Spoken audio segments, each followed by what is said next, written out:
if your job doesn't offer a 401k? Where and how should you invest? The power of compound interest? And why it matters so much. And bringing it back to how to handle your day-to-day savings. Today's episode is brought to you by Security Financial Management.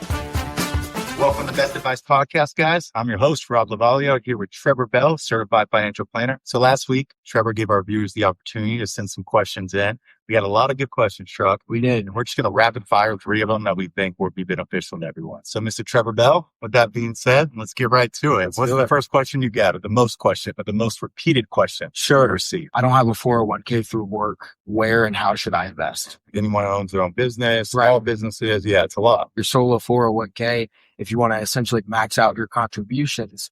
But on the simplicity side, just open a Roth IRA or a traditional IRA, park away your maximum limit per year. You don't have to get fancy and pick individual stocks. An index fund will largely do it for you.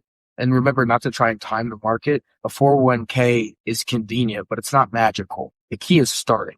Open a traditional IRA, a Roth IRA, invest in some index funds of your choice, and keep it simple for yourself. And if you ever need any help, feel free to reach out to us. And speaking of time in the market, is the perfect time to discuss the number 2 asked question from our viewers. And that was, what really is compound interest and why is it so impactful, right? Yeah.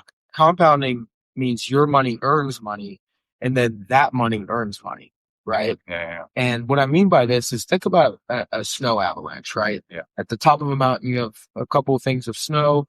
They start falling down the mountain and suddenly a massive accumulation happens as it moves down the mountain of snow. And that's exactly what a portfolio would be like. Say $1,000, you get a 10% return on it on an annual basis, right? So that $1,000 after year 1 turned to $1,100. Then you get that same 10% return in year 2 on $1,100, not $1,000, right? Mm-hmm. So now your money actually earned $110. Yes. So on and so forth. So you could see how powerful time in the market is. Yes. Right? Not timing in the market, but time in the market. And someone who starts investing earlier, even with less money, often ends up ahead of someone who waits and invests more later because of that fact of compounding interest, time in the market, and allowing your portfolio to grow. Put your money away and forget about it, right? Reinvesting those dividends that you're making that money. And those dividends are coming from this compound interest that you don't even realize you made. But technically, you're making those money and that's dividends. And then you're getting compounded on those dividends. Right. And then you're just snowballing. Snowball effect. Love a good snowball. This brings us to the last question of our rapid fire question episode. And this question is, we're going to bring it all the way back to just how do you deal with your day-to-day savings? Savings has to happen automatically. Automating over motivation, always winning. Even if you're parking $25 or $50 a month or per pay period into a high yield savings account, set goals. You know, if you don't have a month of your expenditures parked away in a high yield savings or an emergency fund, start with a goal of 1 month and then expand it to 3 months. And if you want to further get into the comfortability zone, go 6 months. It's got to start small and you've got to take the day-to-day wins for what they are. Love the day-to-day wins. Avalanche effect, right? Yes. You get a good win, you get another win, and you're winning. And it's rolling. And not ordering Uber Eats. I mean, that could literally save you $8, $9. You do that over, You do that over a week.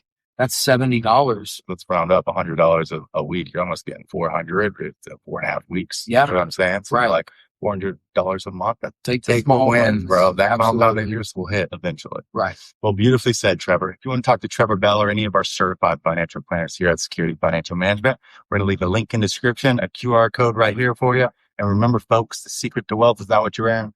It's what you keep. It's what you keep. Happy days, everybody. This podcast is for entertainment and educational purposes only and is not intended as personal financial advice. Before making any financial decision, please do your own research and consult a financial advisor as needed.